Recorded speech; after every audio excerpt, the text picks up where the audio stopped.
Hey folks, it's Stacy. Stacy from Homestead on the Hill. I'm back. I'm still alive. Made it through the winter, and yeah, here we are. What I'm going to do today is I'm just going to throw together a loaf of bread. I started out with this dirty old bowl. My daughter made brownies in it earlier. They were good. And I just threw in 2 cups of flour. And next up, I'm going to throw in, let's see, I have my salt here. Teaspoon of salt. About a teaspoon. Throw in toss in a teaspoon of salt. Put that over there. I got a little bit of sugar. I need a little sweetening up apparently. Half a teaspoon. Put that in there. Put that over there. And this is the yeast. This is active yeast or whatever you call it. I don't know what you call it.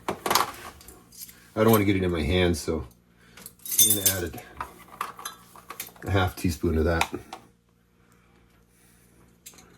Yeah, whatever, a little more. The secret to baking is that you have to be precise, as you can see I'm doing. So, got a dirty old spatula there from making my gnocchi for dinner. Just going to get that mixed up together, yeah? Right, so, let's throw in sunflower seeds. What's that? 1/8 of a cup?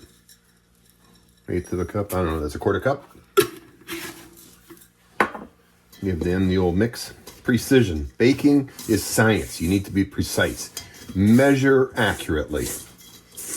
Okay. I have some dried chopped onion. Onions aren't dancing up in the garden yet, so I'm just going to, when you live in the bush, you have dried stuff. So I'll throw some of that in there. Let's just give that a...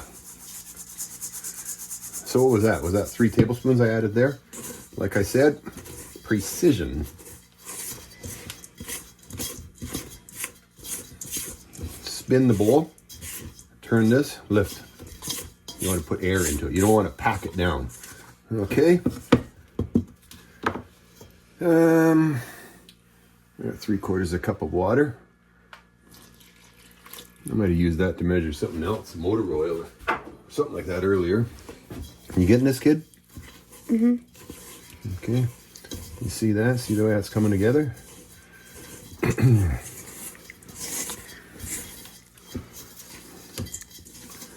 You look at it and you think, oh man, I need a lot more water.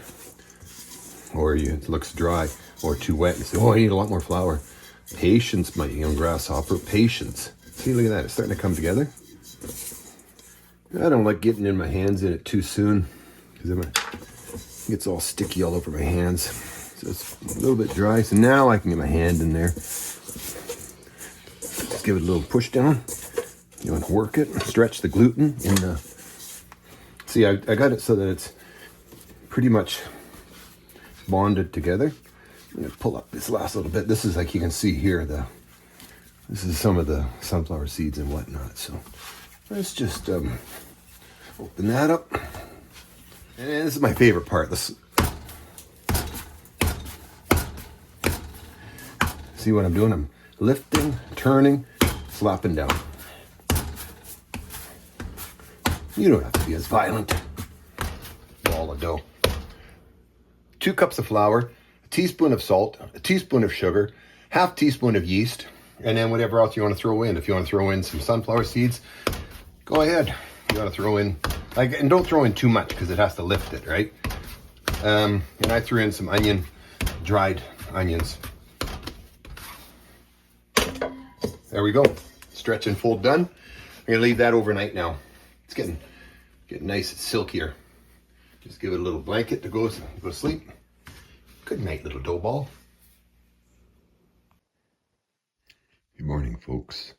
Camera's crew is still sleeping. It's 0700 or 7:30 or something like that in the morning.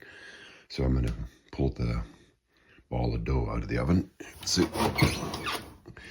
why did I leave it in the oven? Just, it's a draft-free proofing place. Let's set it here.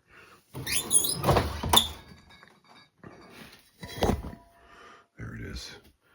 So, as you can see, It rose a little bit, not as much as I thought it would. Anyway, let's pull it out of the bowl, see what we got.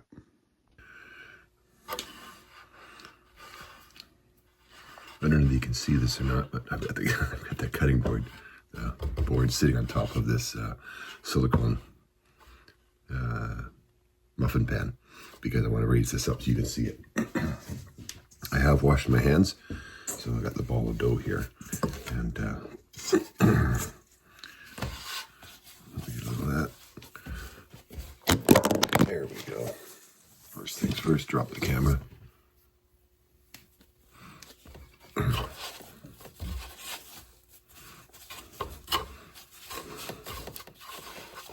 So I'm just going to shape it.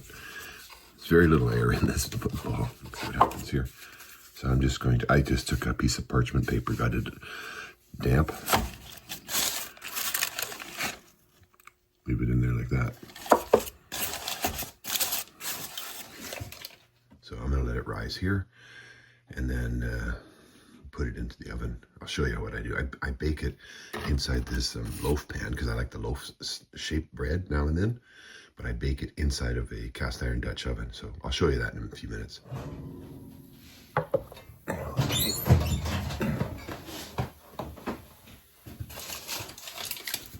lower that into it. And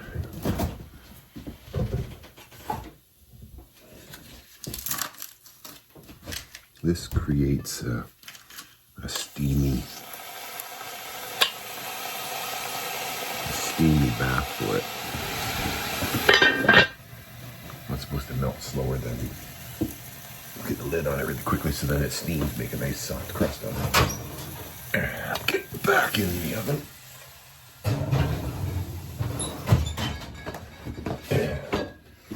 I'll put that in the oven for, what is it, 30 minutes? I'll leave it in there for 30 minutes at 450.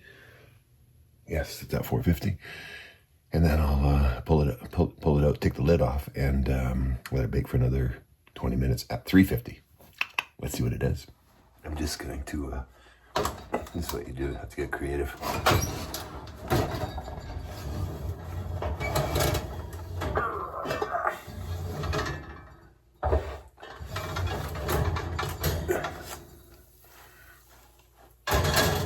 Let some of the heat out of the oven because I want it to drop to 350. Get this out of the way so nobody burns themselves on this branding iron. Showtime. Turn off the oven. Oh, that's warm. And get out of there.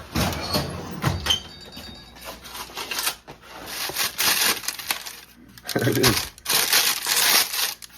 Can you hear that?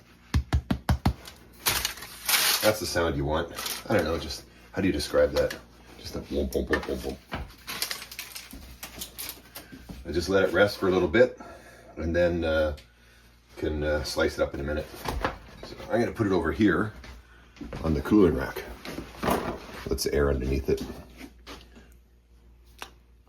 We'll give it some time to rest, set, and then we'll cut it in a few minutes. It's the moment of truth. I'm going to slice the bread. Do you want to come on the other side at my bread knife?